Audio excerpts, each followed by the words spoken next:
सो hi everyone, स्वागत है आप सभी को ज्ञापन एंट्रेंस एकेडमी के इस नए वीडियो में। और जैसे कि डीएलएड एंट्रेंस एग्जाम में जो अंग्रेजी है ना, जो इंग्लिश, वो सामान्य अंग्रेजी पूरे 20 नंबर का ऑब्जेक्टिव पूछता है। और आज की इस वीडियो में हम लोग जो पढ़ने वाले हैं ना, वो इडियम या फ्रेजेस कहिए, मतलब दो अलग डिफरेंट वर्ड दिखाई दे रहा है, लेकिन इसका मतलब होता है मुहावरा। और आज की इस वीडियो में हम जो मुहावरा लेकर के आए हैं ना, ये टॉप 30 है और इससे रिलेटेड आपसे हम ऑब्जेक्टिव भी कराने वाले हैं। मतलब आप वीडियो के साथ बने रहिए, शुरू से लेकर अंत तक वीडियो को स्किप नहीं करना है। बारी बारी से हर एक वर्ड को मैं समझाऊंगा और आपके दिमाग में पूरा का पूरा वर्ड जो है ना, विथ लॉजिक एंड ट्रिक के साथ दिमाग में फिट कर दूंगा। मेरी पूरी गारंटी है कि आपका 20 में 20 में दिलवा कर रहूंगा। आपको बिलीव नहीं होता है। देखिए, इस बात से ना थोड़ा सा हम भी बड़ा अजीब हो जाते हैं कि आप लोग बिलीव क्यों नहीं करते हैं। देखिए, इंग्लिश बहुत आसान है और हम सभी बिहारियों को ना इंग्लिश बहुत टफ लगता है, but there is nothing else. जब हम आ गए हैं ना, तो यहाँ पर इंग्लिश से घबराने की जरूरत नहीं है, क्योंकि आपके टॉपिक बेस हम जो है ना वीडियो लेकर के आ रहे हैं। आपकी जो डीएलएड एंट्रेंस एग्जाम में जिस टॉपिक से पूछा जाता है ना, उसी टॉपिक से रिलेटेड मैं, उसी कॉन्सेप्ट से रिलेटेड मैं वीडियो लेकर के आ रहा हूं। और ज़्यादा पढ़ाई को बोझिल नहीं बना रहा हूं। मैं बार बार एक ही बात कहता हूं। देखिए, अभी तक मैंने जो वीडियो अपलोड किया, थोड़ा सा रफली बात को समझ लीजिए। भर फॉर्म्स वाला जो वीडियो मैंने अपलोड किया था, ये पूरे 8 से 10 नंबर के लिए वीडियो बनाया था अकेला। एक ऐसा वो एकमात्र वीडियो है ना, जो अगर आप उसको 2-4 बार अगर आप देख लेते हैं ना, तो उससे 8 से 10 नंबर, यानी भर फॉर्म से 8 से 10 नंबर का क्वेश्चन पूछता है, वो आपका पूरा का पूरा क्लियर हो जाएगा। और पंक्चुएशन मार्क्स से जो मैंने सेकंड वीडियो अपलोड किया था, वो 2 से 3 नंबर, मतलब हर साल पूछा है, कभी 2 नंबर का, कभी 3 नंबर का। इसमें थोड़ा सा लोचा है कि 2 नंबर का पूछेगा कि 3 नंबर का, लेकिन ध्यान रहे, ये 1 नंबर का कभी नहीं पूछता। जब पूछेगा 2 नंबर का, नहीं तो 3 नंबर का। ये 100% है कि पंक्चुएशन मार्क्स से 2 या 3 नंबर का पूछता है। लेकिन इसका मैं पूरा गारंटी दे रहा हूँ कि इडियम एंड फ्रेजेस की जो है ना, इससे 3 नंबर का हर हाल में पूछता है। और 2 नंबर का तो मैं भले लिख दिया हूं कि 2 या 3 नंबर का पूछेगा, लेकिन 3 नंबर का हर हाल में। और देखिए, यही 3 वीडियो से आपका टोटल मोटा मोटी जो है ना 16 नंबर क्लियर हो जाएगा। और बचा 4 नंबर ना, मैं 4 नंबर भी आपका क्लियर करा दूंगा। अब देखिए, जो ये टॉप 30 यानी पूरा मिलाकर के 30 इडियम एंड फ्रेजेस जो लेकर के आए हैं ना, एग्जाम के पॉइंट ऑफ व्यू से काफ़ी इंपॉर्टेंट होने वाला है। पिछले 2, 4, 5 साल का मैंने देखा, हर साल रिपीटेड होने वाले इडियम एंड फ्रेजेस को मैंने कलेक्ट किया है और आपके बीच रखने की कोशिश कर रहा हूं।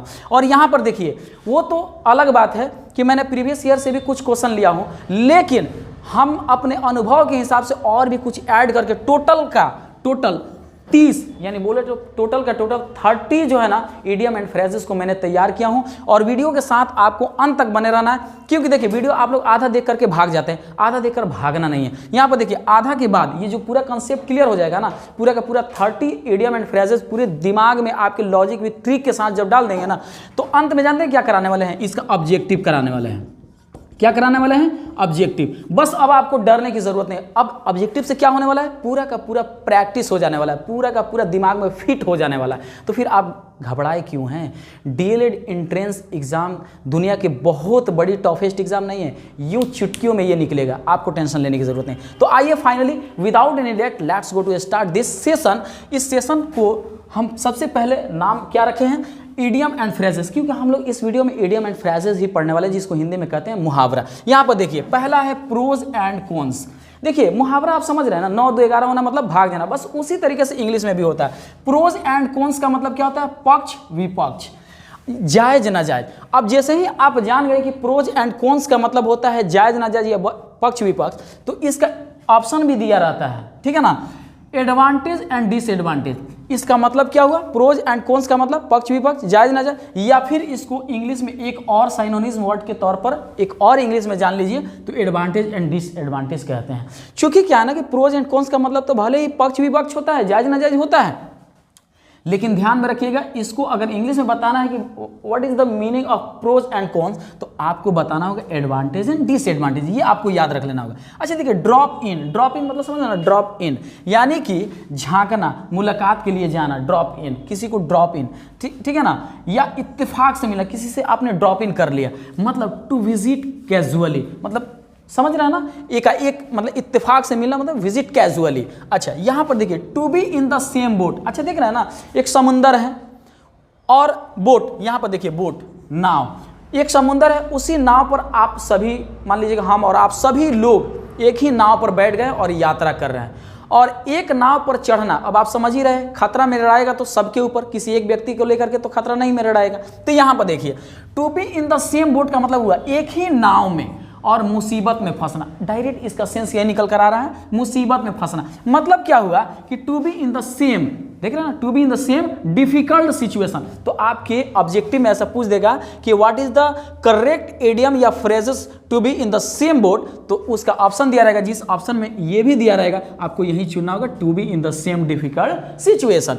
अब आइए अगला, गिव इन। गिव इन मतलब होता है हार मानना। आपको याद कर लेना पड़ेगा, जिस तरीके से APPL एप्पल मतलब सेब, CAT कैट कैट मतलब बिल्ली, DOG डॉग डॉग मैंने कुत्ता याद करते हैं ना, सेम उसी तरीके से आपको पूरे के पूरे ये जो है ना 30 जो है ना, हमने जो एडियम और फ्रेजेस टॉप 30 लेकर के आया ना, इससे बाहर कुछ नहीं पूछने वाला है। इट्स माई गारंटी, आपको इसको याद कर लेना है, तब जाकर के ये जो है ना 3 नंबर आपके हाथों में होगा। सुन लीजिएगा, तो यहाँ देखिए गिव इन मतलब हार मानना। जब हार मानना हो जाएगा मतलब टू एक्सेप्ट डिफीट, आपने ऐसा मतलब अपना डिफॉल्ट एक्सेप्ट कर लिया जिससे आप हार मान गए, ठीक है ना। तो कोई भी इंसान जब डिफीट एक्सेप्ट करता है ना तो वो हार मान लेता है, और हार मानने का अर्थ आपने पहले से अगर याद रखा है ना, गिव इन मतलब हार मानना, तो टू एक्सेप्टेड डिफीट का मतलब होता है हार मानना। अब यहाँ पर देखिए इन स्पाइट ऑफ माने के बावजूद, यानी कि you are not doing anything in spite of all things. सब कुछ रहने के बावजूद भी तुम कुछ भी नहीं कर पा रहे यार, what is the reason behind it. तो फिर भी होता है, या के बावजूद, यानी सब कुछ है फिर भी तुम नहीं करो, तो फिर भी को इंग्लिश में कहते हैं इवन दो। तो देखिए इन स्पाइट ऑफ का मतलब क्या हुआ, even though. In spite of का मतलब के बावजूद भी या फिर भी मतलब इवन दो, यानी फिर भी। बस ये दिमाग में आपको रखना। यहाँ देखिए by didn't of, by didn't of का मतलब होता है के सहारे या के माध्यम से, के सहारे या के माध्यम से। तो इसका मतलब हो गया by means of. By means मतलब माने किसी मतलब के माध्यम से, या बाई डिंट ऑफ माने के माध्यम से या के सहारे। अच्छा, लुक डाउन अपन, लुक डाउन अपन देख रहा ना, किसी को मतलब नीचे दिखना या देखना। तो रिगार्ड विथ कंटेम्प्ट, यानी ऐसा रिगार्ड करना जो मतलब कंटेम्प्ट में रिगार्ड करना, मतलब माने बेकार तरीके से किसी को इज्जत देना। तो ये होता है लुक डाउन अपन। लुक डाउन मतलब किसी को नीचे दिखाना या देखना, तो रिगार्ड विथ कंटेम्प्ट हो जाएगा। अच्छा देखिए गो डाउन, गो डाउन मतलब नीचे जाना, गो डाउन यार नीचे जाओ, यानी टू बी रिड्यूस्ड, यानी कि वो कम हो गया। तो रिड्यूस का भी अर्थ डाउन से आ रहा है कि नहीं, मैच कर रहा है कि नहीं, इस तरीके से। अच्छा देखिए raining cats and dogs, raining cats and dogs का मतलब होता है भारी वर्षा। अब यहाँ पर देखिएगा, थोड़ा सा ध्यान लगाइएगा, raining cats and dogs, raining से ध्यान आ रहा है कि नहीं, वर्षा होना, वर्षा होना। तो ऐसा बारिश हुआ ना कि कुत्ता, देखिए जब बारिश थोड़ा सा भी होता है ना तो कुत्ता कहीं ना कहीं छिप ही जाता है, लेकिन इतना ना मसलाधार बारिश हुआ कि कुत्ता भी कहीं छिपने के लायक नहीं बचा। मतलब कि इतना भारी बारिश हुआ ना, इतना भारी बारिश हुआ कि मतलब कुत्ता भी अपने आप को नहीं बचा पाया। मतलब कि cats and dogs, raining cats and dogs का मतलब कि हेवी रैन, माने एकदम मूसलाधार बारिश। अब यहाँ देखिए इन ब्लैक एंड व्हाइट का मतलब जानते हैं क्या होता है ना, काला और सफ़ेद। और काला और सफ़ेद में कुछ लिखित रूप में ही देखा जाता है, मतलब इन रिटन फॉर्म। तो ये भी आप एक लॉजिक के साथ समझ लीजिए। अच्छा एट ए स्ट्रेच का मतलब होता है एक खिंचाव में, एक खिंचाव यानी एक बार में बिना रुके, मतलब at one time without stopping. ये भी बहुत इंपॉर्टेंट है, इसको याद कर लीजिएगा। अब यहाँ देखिए build castles in the air. अच्छा देखिए हवा में महल बनाना, देख रहे हैं ना, हवा में महल बनाना, हवा में महल बनाना, build castles in the air. हवा में महल बनाना, कोई हवा में महल बना सकता है, आप हवा में महल बना सकते हैं। मतलब कि अंधेरे में तीर मारना, यानी कि डे ड्रीम्स या क्रिएटिंग अनरियलिस्टिक प्लान्स, माने एक ऐसा अनरियलिस्टिक आप प्लान बना रहे हैं ना जो वास्तविक रूप से सही नहीं है, ठीक है ना, यानी अनरियलिस्टिक प्लान आप बना रहे हैं। डे ड्रीम यानी आप समझ रहे हैं ना, मतलब ऐसा बात कर रहे हैं ना जो मतलब ये कभी हो ही नहीं सकता है, मतलब आप नामुमकिन को मुमकिन ठहरा रहे हैं। तो build castles in the air का मतलब होता है हवा में महल बनाना, मतलब day dreams creating unrealistic plans, ठीक है ना। अब आइए बेड ऑफ रोजेस का मतलब, देखिए गुलाब का बिस्तर, बेड ऑफ रोजेस मतलब गुलाब का बिस्तर बनाना, मतलब आप समझ ही रहे हो, एक ऐसा जगह, गुलाब का बिस्तर समझ रहे हो ना, गुलाब का बिस्तर उसी के लिए होता है ना जो खास मेहमान होते हैं, जो अच्छे व्यक्ति होते हैं, जहाँ बहुत ही जिसको माने जो हमारे लिए एक बहुत ही माने क्या बताएं इंपॉर्टेंट, हमारे लाइफ के लिए सबसे इंपॉर्टेंट व्यक्ति जो साबित होता है ना, उसके लिए हम लोग गुलाब का जो है ना एक चादर की तरह बिछा देते हैं, एक बिस्तर कर देते हैं, आइए मेहमान जी बैठ जाइए, है ना, बैठते हैं, सोते हैं, मतलब बिल्कुल आराम देते हैं। गुलाब समझ रहे हो ना, इतना कोमल चीज़ होता है ना, और इतना बढ़िया चीज़ होता है ना, काफ़ी अट्रैक्टिव होता है। और उसका गुलाब का अगर हम लोग चादर बिछा दें, गुलाब का एकदम बिल्कुल फूल की बारिश करके और एकदम चादर की तरह बेड कर दें, और उसके बाद से किसी को बोल दे सोने के लिए, तो आप समझ ही रहे हो कितना सुकून मिलता है। तो सुकून मिलना मतलब एक ऐसा प्लेस, एक ऐसा सिचुएशन जहाँ पर काफ़ी कंफर्ट फील हो रहा हो, समझ में आ रहा है ना। अब यहाँ पर देखिए कॉप विथ मतलब होता है काबू पाना, कॉप विथ मतलब काबू पाना, मतलब सामना करना या काबू पाना, यानी कि काबू पाने का मतलब क्या हुआ, टू हैंडल समथिंग डिफिकल्ट, यानी कि आप डिफिकल्ट को हैंडल कर रहे हैं। समझ में आ रहा है ना। अब यहाँ पर देखिए अकॉर्डिंग टू का मतलब होता है के अनुसार, अकॉर्डिंग टू मतलब के अनुसार, और इसका डायरेक्ट इंग्लिश होगा एज ए स्टेटेड बाई। तो आई होप कि यहाँ तक मैंने एक पार्ट में 15 बताया। अब इसके बाद चलिए बिना देर के हम लोग 15 को और समझ लेते हैं, और लास्ट में वीडियो के साथ बने रहेगा, मैं ऑब्जेक्टिव भी कराने वाला हूँ। तो without any late let's go to see and watch next part. तो चलिए बिना देर के हम लोग आगे का देख लेते हैं कि आगे क्या है। 16 नंबर कह रहा है कि ए 9 डेज वंडर, ए 9 डेज वंडर मतलब 9 दिन के अंदर, समझ रहे हैं ना, 4 दिन की चांदनी, मतलब एक नहीं होता है कि मतलब 9 सीखिया, उसी को बोला जाता है ए शॉर्ट लिव्ड सेंसेशन। ठीक है ना, ये बातें समझ में आ गई। अच्छा देखिए कैपिटल पनिशमेंट, कैपिटल समझ रहे हैं ना, capital, where is the capital of India, समझ रहे हैं ना, where is the capital of India, तो हम लोग बताते हैं न्यू दिल्ली। आपको पता है कैपिटल मतलब बहुत मेजरमेंट, मतलब बहुत मेजर बात हो जाती है। कैपिटल मतलब बहुत मेजर, जहाँ केंद्र की बात आ जाती है ना, वो पूरे मतलब समझ रहे हैं ना कि पूरे देश की बात आ जाती है। समझ में आ रहा है कि नहीं आ रहा है, यानी पूरे जब देश की बात आती है ना, एक बहुत बड़ा मैटर आ जाता है। तो बहुत बड़ा मैटर मतलब एक ऐसा पनिशमेंट जो एक बड़े पैमाने पर है, और सबसे बड़े पैमाने पर का जानते हैं ना पनिशमेंट कैसा होता है, डायरेक्ट मृत्यु यानी खत्म। तो मृत्यु दंड यानी कैपिटल पनिशमेंट का मतलब होता है मृत्यु दंड, यानी एक ऐसा दंड जो दंड देने के बाद इंसान की मृत्यु हो जाए, तो उसको इंग्लिश में कहते हैं डेथ पेनाल्टी। ठीक है ना, एक ऐसा पेनाल्टी जो पेनाल्टी देने के बाद इंसान की मृत्यु हो जाए, उसको हम लोग बोलते हैं डेथ पेनाल्टी, अर्थात कैपिटल पनिशमेंट। अब 18 नंबर देखिएगा जरा, ए मैन ऑफ लेटर्स, एक विद्वान व्यक्ति, मतलब कि एक लिटरेरी पर्सन को ही बोला जाता है एक विद्वान व्यक्ति। अच्छा देखिए कॉल आउट, कॉल आउट मतलब चिल्लाना, पुकारना। तो देखिए शॉर्ट मतलब भी चिल्लाना होता है, टू शॉर्ट मतलब चिल्लाना। तो देखिए कॉल आउट या टू शॉर्ट, ये दोनों को एक साथ याद रखिएगा। अच्छा देखिए बैग एंड बैगेज मतलब सभी अधिकार के साथ। देखिए जब आपकी वाइफ से आपको झगड़ा हो जाएगी ना, मतलब अभी तो शादी ब्याह नहीं हुआ होगा, लेकिन जब शादी ब्याह हो जाएगा तो थोड़ा सा वाइफ के साथ बढ़िया से मतलब एक बैलेंस रिलेशनशिप बना करके रखिएगा। रीज़न इज डैट कि आपको पता होना चाहिए वो आपकी अर्धांगिनी है, थोड़ा सा भी इधर उधर होगा तो अपना बैगेज उठाएगी और धीरे से चल लेगी, यानी अपने पूरे अधिकार के साथ। आपको क्या लग रहा है कि वो चली गई, नहीं, आप पर 50% अधिकार हमेशा जो है ना कोर्ट का सहारा लेकर के बनाए रखेगी। मतलब बैग एंड बैगेज के साथ जाना मतलब सभी अधिकार के साथ जाना, विथ ऑल पोसेशन। समझ में आ रहा है ना, यानी सभी अधिकार के साथ, पूरा बोरिया बिस्तर भले लेकर के जाएगी लेकिन सभी अधिकार के साथ जाएगी, विथ ऑल पोसेशन। उस पर पूरा का पूरा भले आप पर अधिकार नहीं रहेगा लेकिन उसका अधिकार आप पर 50% रहेगा। तो बैग एंड बैगेज का मतलब ये समझ लीजिए। अच्छा ब्लाइंड टू का मतलब होता है के लिए अंधा, आप किसके लिए अंधा हो, ठीक है ना। तो इग्नोरिंग समथिंग यानी आप हर चीज को इग्नोर कर रहे हैं, माने ऐसे चीज के लिए आप अंधा हो गए ना कि मतलब आपको कितना भी समझाया जा रहा है, मतलब समझ ही रहे हो। तो यहाँ हमारे कहने का मतलब है कि आप हर चीज को इग्नोर कर रहे हैं, इग्नोरिंग समथिंग, यानी कुछ को इग्नोर करके आप एक ऐसे चीज के लिए अंधा हो गया ना जिस चीज को आप पाना चाहते हो। तो ब्लाइंड टू का मतलब होता है के लिए अंधा या इग्नोरिंग समथिंग। ए रेड लेटर डे, देखिए ए रेड लेटर डे का डायरेक्ट सिंबॉलिक अर्थ होता है कि मतलब एक ऐसा मतलब डे जहाँ पर मतलब कुछ एक सिंबॉलिक डे आ रहा है, मतलब कि बोले तो एक सांकेतिक दिवस आ रहा है। कुल मिला जुला करके एक महत्वपूर्ण दिन से ही डायरेक्ट इसका अर्थ निकल कर आता है, यानी कि एन इम्पोर्टेंट डे। तो एक सिंबॉलिक डे के अर्थ में इसको समझा जाता है। ए रेड लेटर डे मतलब एक महत्वपूर्ण दिन, एन इम्पोर्टेंट डे, ठीक है ना। अच्छा देखिए ब्रेकअप मतलब टूटना। देखिए जब मामला का सॉल्यूशन नहीं निकलता है ना तो रिलेशन टूट जाता है, मतलब ब्रेकअप हो जाता है। सपोज मान लीजिए कि अभी तो आप हो सकता है कि आपकी गर्लफ्रेंड नहीं होगी, बट गर्लफ्रेंड अगर इन फ्यूचर अगर होता है, क्योंकि इस थोड़ा सा प्रेम पर्सन की दुनिया में ना चाहते हुए कुछ लड़के बहक जाते हैं, बट जो नहीं बहकता है वो तो समझिए तो इस धरती पर सबसे मतलब एक क्या बताएं, एक बहुत विद्वान और एक बहुत ही अच्छा व्यक्ति माना जाएगा, ठीक है ना, जो अपने पढ़ाई के प्रति इतना संवेदनशील रहा कि इन प्रेम पर्सन की दुनिया में आया ही नहीं, है ना। तो कुल मिला जुला करके सपोज मान लीजिए कि अगर आपकी गर्लफ्रेंड है, बात नहीं बनता है तभी तो जाकर के ब्रेकअप हो जाता है ना, मतलब दिल टूट जाता है। तो ब्रेकअप होना मतलब आपका बात नहीं बना, यानी कि सॉल्यूशन नहीं हो पाए। तो देखिए जब सॉल्व नहीं होता है ना तो उसके पहले डिस लगा दिया जाता है, डिस सॉल्व, यानी कि सॉल्व नहीं हुआ, यानी कि ब्रेकअप हो गया। डिस्पर्स, समझ रहे हैं ना, यानी कि जहां पर बात बन जाने वाली थी वो बात नहीं बना, इसका मतलब कि आपका ब्रेकअप हो गया यानी टूट गया। तो ब्रेकअप का डायरेक्ट अर्थ डिसॉल्व से होता है। चलिए अब बात करते हैं यहाँ पर एक क्लोज से। एक क्लोज से मतलब बाल बाल बचना।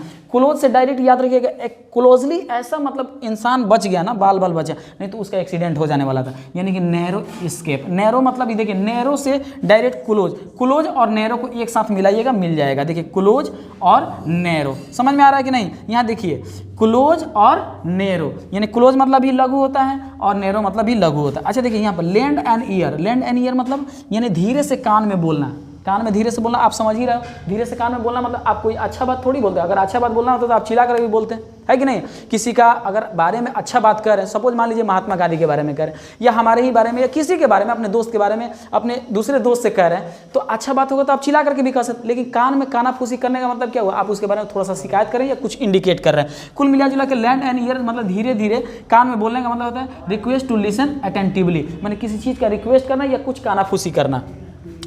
विल्ड गूज चेस मतलब जंगली हंस का पीछा करना। अच्छा, जंगली हंस का पीछा करना मतलब अपने पैर पर ही ना कुल्हाड़ी मारना, यानी यूजलेस सर्च, यानी कि ऐसा बेकार चीज़ सर्च कर रहा है ना, एक ऐसा चीज़ खोज रहा है ना जो मतलब संभव है ही नहीं। अच्छा देखिएगा यहाँ पर होता है ब्रीड अप। ब्रीड अप का मतलब होता है यहाँ पर देखिएगा अच्छा पालन पोषण। अच्छा पालन पोषण मतलब यहाँ पर टू नर्चर विथ केयर, यानी अच्छे ढंग से पालन पोषण। नर्चर मतलब भी होता है पालन पोषण करना।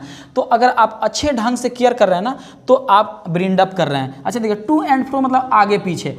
आगे पीछे का अर्थ क्या होता है, बैक एंड फोर्थ, ठीक है ना, बैक एंड फोर्थ। बैक माने पीछे, फोर्थ माने आगे। अच्छा देखिए, अंडर द वेदर का मतलब होता है मौसम बदलने के कारण थोड़ा बीमार। देखिए हम लोग अभी भी क्या हो रहा है ना, थोड़ा सा मौसम बदल रहा है, यानी कि ठंडी से हम लोग गर्मी की ओर जा रहे हैं। या कभी कभी ऐसा होता है कि गर्मी से भी ठंडी की ओर जब हम लोग जाते हैं ना तो मौसम चेंज होता है, और जब चेंज होता है ना तो क्लाइमेटिक इफेक्ट होता है अपने बॉडी के ऊपर। यानी कि जब हमारे वातावरण में जो बैक्टीरिया होता है ना वो मतलब अपना मतलब क्लाइमेट के हिसाब से अपना एडेप्ट कर लेते हैं। लेकिन जैसे ही मौसम बदलता है ना तो उन लोगों के बीच काफ़ी प्रजनन होता है, और वहीं हवा के साथ मिल करके हमारे शरीर पर और हमारे त्वचा पर एक इन्फेक्शन के रूप में चिपक जाते हैं, जो कहीं ना कहीं से हमारे तबीयत को बिगड़ने का कारण बन जाते हैं। तो कुल मिला जुला करके जो क्लाइमेटिक इफेक्ट होता है ना वो अंडर द वेदर के अंतर्गत आते हैं, यानी मौसम बदलने के कारण थोड़ा बीमार, यानी कि फीलिंग स्लाइट इल, यानी थोड़ा बीमार पड़ना। अच्छा देखिए, स्नेक इन द ग्रास बोला जाता है अंत भला तो सब भला, ये 30वां नंबर है, स्नेक इन द ग्रास। और ये कब आपसे बता दें,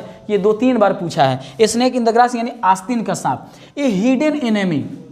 आस्तीन का सांप समझ रहे हो ना, आस्तीन का सांप मतलब कि ये आस्तीन का सांप है, यानी एक ऐसा व्यक्ति है ना जो मतलब समझिए तो ये एक छुपा हुआ दुश्मन है, ठीक है ना। तो स्नेक इन द ग्रास का मतलब हुआ आस्तीन का सांप, यानी ए हिडन इनेमी, यानी एक छुपा हुआ दुश्मन।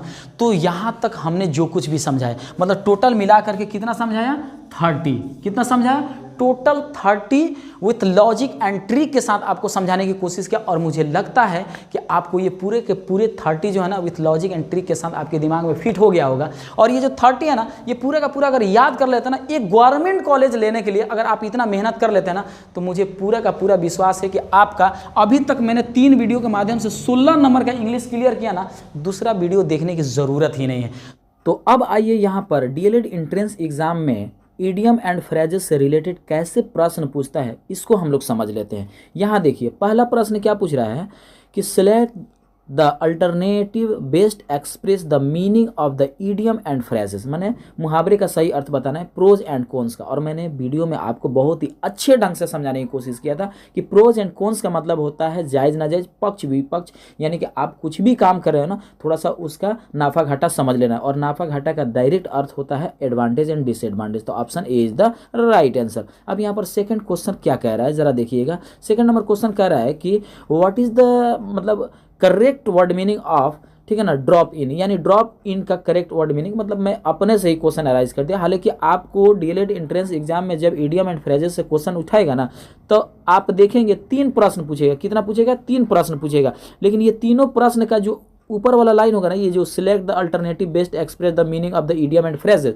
ये इस तरीके से लिखा हुआ रहेगा। लेकिन ये जो है ना जैसे ड्रॉप इन है चाहे to be in the same board, ये अलग अलग करके पूछेगा, ठीक है ना। और ऊपर वाला जो लाइन है ना सेम इसी तरीके से पूछता है। तो आप देख लीजिएगा कि सेम इसी तरीके से पूछेगा। और आपको क्या क्या देख करके आपको सही टिक लगाना है कि मैंने कौन सा इडियम एंड फ्रेजेस वाला वर्ड पूछ रहा है। तो यहाँ पर क्या पूछ रहा है कि मतलब select the alternative best express the meaning of the idiom and phrase. Drop in का मतलब क्या होता है, मैंने ड्रॉप इन का इडियम एंड फ्रेजेस का मतलब क्या होता है। तो ड्रॉप इन का मतलब मैंने आपको बताया था झांकना या मुलाकात के लिए जाना या इत्तेफाक से मिलना, यानी कि to visit casually. Option D is the right answer. अब यहाँ पर देख लीजिएगा थर्ड नंबर क्वेश्चन क्या कह रहा है कि select the alternative best express the meaning of the idiom and phrase to be in the same boat. और मैंने बताया था कि जब एक ही नाव में हम लोग रहते हैं ना तो खतरा में रड़ाएगा तो सबके ऊपर, अर्थात हम लोग एक ऐसे सिचुएशन में है जो हम लोग जिस तरीके से एक नाव में रह करके हम लोग सभी लोग एक सिचुएशन में और एक माने एक कंडीशनल सिचुएशन को फेस कर रहे थे ना, एक डिफिकल्ट सिचुएशन, तो इसका डायरेक्ट अर्थ आ रहा है ना कि एक नाव पर चढ़ना मतलब कि सेम सिचुएशन सभी लोग फेस करना, यानी to be in the same difficult situation. Option B is the right answer. Fourth number question क्या कह रहा है, select the alternative best express the meaning of the idiom and phrases capital punishment. और मैंने आपको बताया था कि कैपिटल पनिशमेंट वो पनिशमेंट होता है ना जो बहुत बड़ी सजा होती है, और बहुत बड़ी सजा का मतलब डायरेक्ट अर्थ ये है ना कि इंसान की मृत्यु की सजा, तो मृत्यु दंड कैपिटल पनिशमेंट का अर्थ होता है। अब आप यहाँ पर देख लीजिए दिए गए ऑप्शन में क्या होगा, तो ऑप्शन डी हो जाएगा, सॉरी ऑप्शन सी हो जाएगा, डेथ पेनाल्टी, ठीक है ना। अब यहाँ पर देखिएगा फिफ्थ नंबर क्वेश्चन क्या कर रहा है, select the alternative best express the meaning of the idiom and phrases. Call out का मतलब होता है पुकारना, जोर से चिल्लाना, यानी टू शॉट, ठीक है ना, तो option C is the right answer. Six number question क्या कर रहा है कि select the alternative best express the meaning of the idiom and phrases. Raining cats and dogs का मतलब मैंने आपको बताया था, रेनिंग मतलब वर्षा, रेन माने वर्षा तो आप जानते होंगे, कैट्स एंड डॉग्स मतलब ऐसी बारिश हुई ना कि थोड़ी सी भी बारिश होती है ना, आप देखिएगा कभी भी कुत्ता या कुतिया के ऊपर आप थोड़ा सा पानी फेंक देंगे तो वो बहुत तेज़ी से भागता है। सोचिए कि जब बारिश होना शुरू होता है ना, हल्का फुल्का भी बारिश होता है ना, तो आपके घर या आपके मतलब किसी गली में जा करके वो छिप जाता है। लेकिन सोचिए कि इतना तेज़ बारिश होता है ना, इतना मूसलाधार बारिश होता है ना कि कुत्ते भी अपने आप को नहीं बचा पाते हैं, यानी कि पूरा घर उड़ा डू देता है, इतना हैविली बारिश होता है। अर्थात इसका अर्थ है रेनिंग हैविली, यानी कि मूसलाधार बारिश होना। Option D is the right answer. 7 number question क्या कर रहा है, select the alternative best express the meaning of the idiom and phrases in spite of, मतलब होता है के बावजूद, यानी फिर भी, यानी सब कुछ रहने के बावजूद भी फिर भी आप कुछ नहीं कर पा रहे हो, मतलब इवन दो मतलब होता है फिर भी, तो option C is the right answer. बहुत ही प्रचलित और बहुत ही टॉप ऑफ द बेस्ट 30 जो है ना इडियम एंड फ्रेजेस जो मैं आपके साथ शेयर कर रहा हूँ ना, ये आपके एग्जाम के पॉइंट ऑफ व्यू से काफ़ी इंपॉर्टेंट होने वाला है। अगर आप इस चीज़ को ना देख करके अगर आप डायरेक्ट कॉन्फिडेंस के साथ जाते हैं ना, तो ये हो गया आपका ओवर कॉन्फिडेंस। देखिए कॉन्फिडेंस और ओवर कॉन्फिडेंस में फर्क होता है, आपके पास कॉन्फिडेंस होना चाहिए, ओवर कॉन्फिडेंस नहीं, because over confidence cause heavy accident. आइए नेक्स्ट क्वेश्चन क्या कह रहा है, select the alternative best express the meaning of the idiom and phrases. Cope with मतलब होता है काबू पाना, कॉप विथ मतलब क्या होता है, काबू पाना या सामना करना, यानी कि ऐसा चीज़ को सामना करना जो डिफिकल्ट होता है। आप मैंने आसान चीज़ को थोड़ी ना सामना करना होता है, कोई भी डिफिकल्ट चीज़ को ही सामना करना, और इसी में बहादुरी है। तो टू हैंडल समथिंग डिफिकल्ट का मतलब होता है कॉप विथ, यानी option B is the right answer.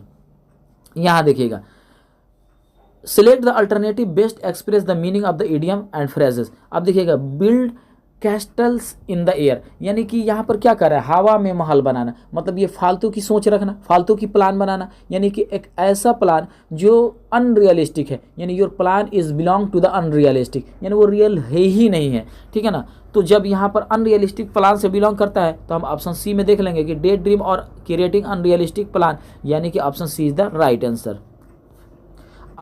अब जो अगला प्रश्न है ना वो नेक्स्ट और लास्ट प्रश्न है, देखिएगा select the alternative best express the meaning of the idiom and phrases a red letter day. A red letter day का इडियम एंड फ्रेजेस दिए गए ऑप्शन में कौन सा सही होगा, इसे आपको कमेंट करके बताना होगा। ये मैं नहीं बताऊंगा, ये पूरे 9 क्वेश्चन का आंसर तो मैंने बता दिया, और लेकिन जो 10 नंबर का प्रश्न है ना, जो 10 नंबर का है, इसका जो है उत्तर आपको कमेंट बॉक्स में बताना होगा। कमेंट को खाली छोड़ने से क्या फ़ायदा बताइए, यूट्यूब ने आपको इतना सारा व्यवस्था दिया हुआ है और हम लोग आपके लिए इतना मेहनत कर रहे हैं। जब इतना मेहनत कर रहे हैं तो एक तो कमेंट बनता है ना कि या तो मैं बहुत अच्छा पढ़ा रहा हूँ या तो मैं बहुत बेकार पढ़ा रहा हूँ, या तो ये लिखिए और नहीं तो दिए गए क्वेश्चन का उत्तर लिखिए, बस कमेंट को खाली नहीं छोड़ना है, ठीक है ना। 10 का आंसर क्या होगा ये आपको बताना होगा, 10 लिख देंगे, उसके बाद से क्या है ना डैश या हाइफन लगा करके कुछ भी, मतलब आप दिए गए ऑप्शन में ABCD में कौन सा सही होगा ये आपको लिख देना। और आपको यहाँ से डैश और हाइफन से याद आया, मैंने आपको पंक्चुएशन मार्क्स वाली वीडियो जो मैंने आपको पढ़ा करके जो वीडियो को शेयर किया है, उस वीडियो को आप लोग देख लीजिएगा। 2 से 3 नंबर का क्वेश्चन पंक्चुएशन मार्क्स से रिलेटेड क्वेश्चन पूछता है। और जो मैंने वर्ब फॉर्म्स वाली वीडियो मैंने जो अपलोड किया उसको भी आप जरूर देखते रहिएगा, डेली प्रैक्टिस में रहिए। इससे होगा ये कि आपका पूरा का पूरा इंग्लिश क्लियर हो जाएगा। तो आपको क्या करना है बताइए आप लोगों को, ये पूरे 9 क्वेश्चन का तो आंसर मैंने आपको बता दिया। ये 10वें प्रश्न का उत्तर यानी ए रेड लेटर डे बोला जाए तो ए सिम्बॉलिक डे से बिलोंग करता है? A red letter day belongs to the symbolic day. और आपको बताना है कि दिए गए ऑप्शन में कौन सा सही होगा, ए होगा कि बी होगा कि सी होगा कि डी होगा, ये आपको बताना है कमेंट में। तो मिलते हैं आज के बाद नेक्स्ट वीडियो में नेक्स्ट टॉपिक के साथ, तब तक के लिए जय हिंद।